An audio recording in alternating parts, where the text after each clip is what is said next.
Why are things so much different this year? Why is there so much more talent out there this year than years gone by? Well, you're having a special group of players that are trying to overhaul the system overnight.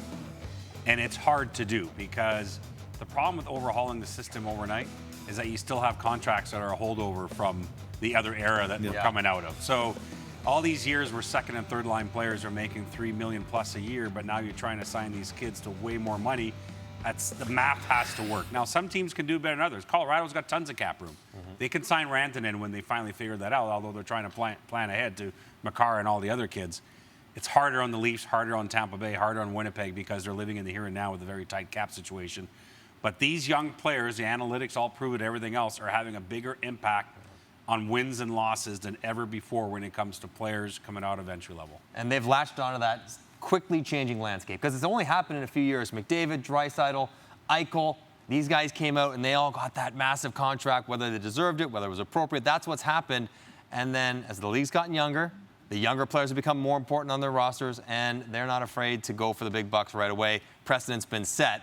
And it's just unusual we've had so many good ones come up at the same time. Speaking of good ones, Patrick Laine, not a great second half last year. He wasn't thrilled with it, yet he's an RFA as well.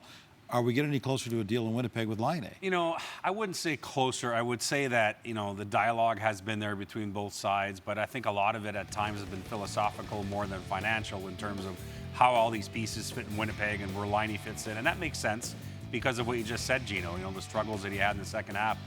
I think it makes total sense, and I've been on this since day one with Patrick Laine, that he should sign a bridge deal, bet on himself, score 50 goals a year, and come back with a big bag and fill it with money in a couple of years.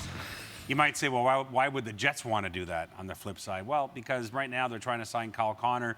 You know, they're trying to still win in their window, and a bridge deal would mitigate the AAV a bit more than a long-term deal. It makes sense to me that it should end up a bridge deal. We'll see whether or not that happens. On the Kyle Connor front, I think a longer-term deal makes more sense. I think there's a little more sense of what his floor is, his consistency. But again, I don't feel like those talks have really gone through the roof yet either. There's still sort of a wait and see there.